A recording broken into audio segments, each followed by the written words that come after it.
Hello, and welcome back to Coin Lady channel. If you're worried about making an unethical investment in XRP, but what about the members of Congress who have been buying up war stocks? Right? It's not as bad as that, hopefully. We cover a wide range of issues in today's video, from the state of the economy to Forbes' recent 180-degree turn toward XRP. Wait, what's going on here? People seem distracted right now, in the midst of all these happenings. If you want to stay focused, you should probably watch this video. Numerous customers purchased inventory from Fence Company. When General Dynamics saw a lot of Republican stock purchases from oil and energy corporations, they felt they had to act. Cybersecurity was also a purchase made by Democrats. Then, they go and lobby the bigwigs in Congress. Isn't that insane? Right? There is a great deal of insider trading going on right now. Is this the weirdest thing you've ever heard of men doing in order to get rich off of us? Exactly. No matter the source or nature of a crisis, they will exploit it for their own ends. Okay, well, have a look at this. This is a big week, folks, with 3 major releases: the Producer Price Index for September on Wednesday, the minutes from the Federal Open Market Committee's media meeting on Wednesday, and the Consumer Price Index for September on Thursday. On Wednesday and Thursday, the Federal Reserve and a slew of Fed speakers will announce policy changes that will likely have a significant impact on the markets. Something of interest has happened, and we can't wait to get right down to talking about crude oil. Look at this. For the first time since the outbreak of the Israel-Hamas war, oil prices have opened above $85 per barrel. You guys, oil is pumping like it has never pumped before. Incredible, 87. This is completely insane. I knew it was going to pump before this candle, people, before all these green candles. Because it tops the charts first and every time. Check out this. Have a look at the upcoming bullish divergence. On the chart, there is a positive divergence. This occurred on October 6th, the day before hostilities erupted. Consider that. Because, right, I don't even know how to long oil in so many different futures, guys, it's always priced in first in the chart. Since at first glance it seems like simple profit. But seriously, what could it be, guys? There are a lot of things going on right now. Consequently, we need to focus. Oh, we must swiftly examine the DXY right now, too. Because of the recent rise in oil prices, it should start climbing again soon. The people are in for a worsening of inflation. Guys, when all this is happening, remember that the culmination is the actual collapse. Because things are heating up in the headlines of Forbes. What the? Staller may potentially pass out. A Conco color wave is a type of electromagnetic radiation that can cause a sudden and dramatic increase in the value of cryptocurrencies such as Bitcoin, Ethereum, XRP, and even gold. This is too unbelievable to be true. What are the possibilities of Forbes changing their stance on XRP now that this individual is involved? We also saw XRP the last time we were there. Here we are once more. And now they're predicting the AC Sun will collapse? Regardless of how low the UFC falls, that's still not right. Let's see if we're at level 85 right now or 94 with you folks. The XY Clinical will recover even if it falls to these levels. But that's just what I think, right?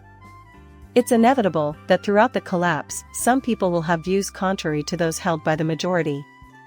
BlackRock Insider primes a market for a $17.7 trillion earthquake, but Bitcoin and other big cryptocurrencies Ethereum and XRP have lost steam since their 2023 peaks. To me, it's becoming increasingly clear that now is the time for these happenings to take place. Picture this, that's what Gregory Mann always says before a collapse, right? In which direction will the money flow? Because when we die, our money doesn't go to heaven or wherever we end up. Do you understand? True XRP. The market will eventually settle on Bitcoin or one of the other surviving cryptocurrencies.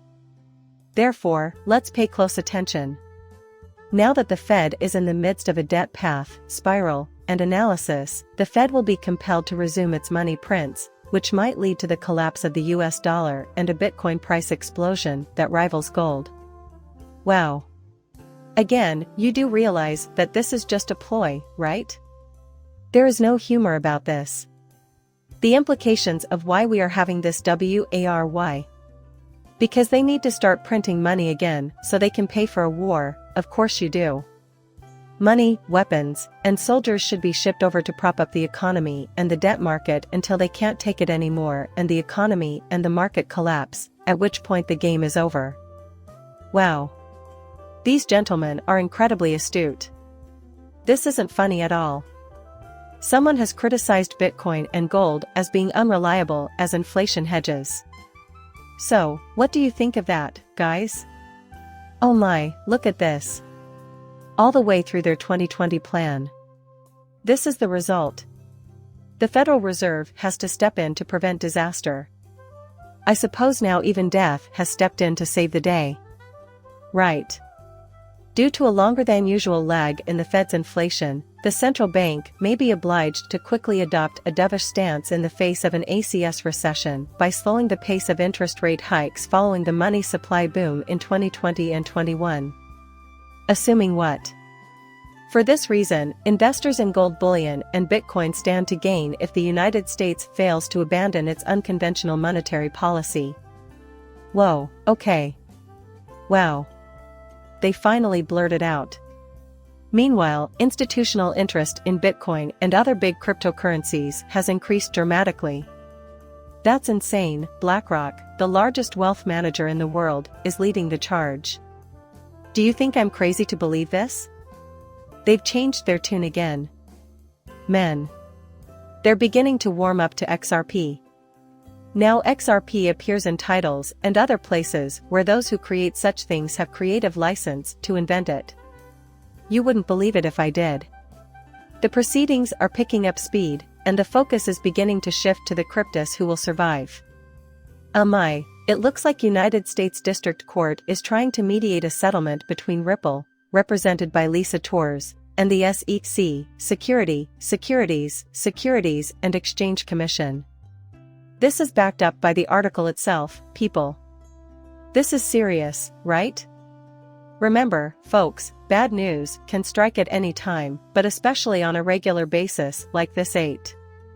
If there's a lot of negative news, maybe Ripple and SEC should release some good news in the middle to cheer people up.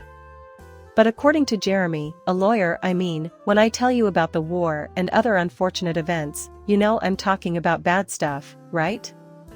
There isn't much bad news within the crypto community at the moment. True, but these catastrophes nevertheless hurt cryptists a lot. Could be sad, but I just don't know, people. I'm still of the opinion that cryptists must be pumped and stocks must be pumped for the last time. The judge has dismissed an interlocutory appeal, and a clapping will ensue, but attorney Jeremy seems confused as to what could happen next in the Ripple versus SEC case. So, I've laid out everything that could happen, including the likelihood of each crisis scenario and an accurate time frame for its resolution. According to God, that's complete nonsense. Therefore, we need to speak as rapidly as possible. If we don't, the judge will issue a summary judgment and deny all of the SCCs that were filed early, setting the stage for a 5-hour video overview. Has the absolute right to file an appeal once the case is over, and this and that will follow after a verdict is reached. One possible scenario has him bringing individuals to trial in April of next year.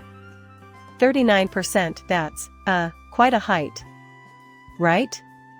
I truly pray that isn't the final decision. His trial with John Dean is expected to last about a month, so if they do this, they might be plotting and brewing some kind of XRP explosion to the upside. We might get Chancellor 39% in no time at all. Okay, I guess.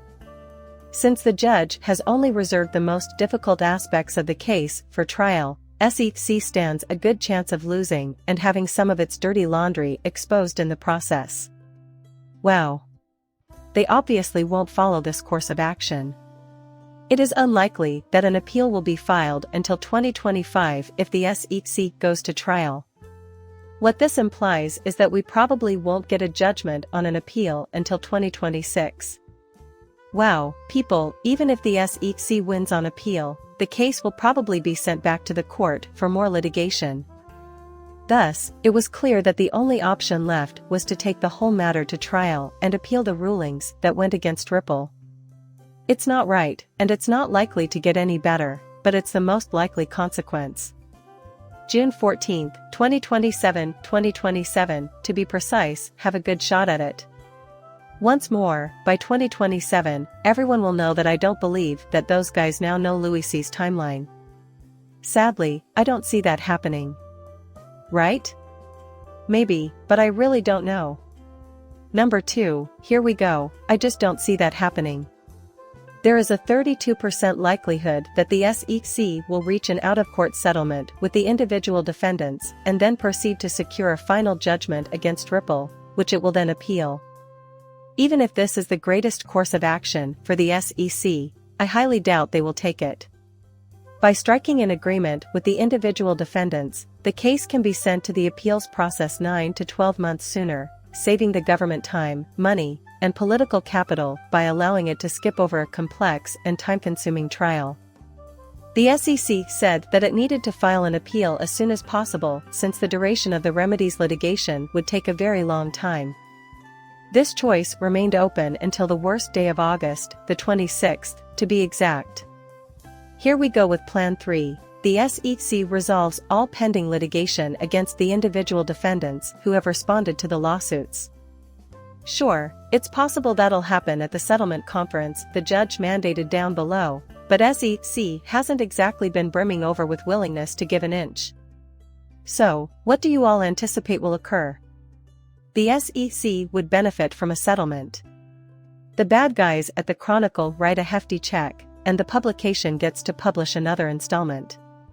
Beautifully, the court made it clear that her judgment only pertains to the facts as they pertain to XRP, paving the way for them to do so. This is significant because other cryptocurrencies on the market are probably not safe, given that their creators did not follow the same procedures. Have a good shot at it. Probable incidents, 1 in 20. Wow, today is December 21st, 2023. Hold on, that's a loop, right? If it's over by December, then it has to be over here, right? While the summary judgment is being drafted, he has a few awful, long choices. Finally, something else I haven't thought of could happen, but the likelihood of this is unknown. There's a rule of law, and that won't be changed until at least 2026, people. That settles it. What do you anticipate will happen, like, in the final moments? Right? Unless they want to take it to the Supreme Court and make the Ripple test or something, I don't see how this could drag on for decades. We'll simply have to wait and see what happens, because I have no idea. When did this case finally come to a head, though? In light of recent developments, ACS will be on the verge of financial default for the first time in decades in June 2023. Right? Guys, why is this happening now? Can we not see that we are living through historic times? Right? I think /guess/don't know guys, but this will definitely end when something happens. Please like and subscribe my channel. See you later, bye.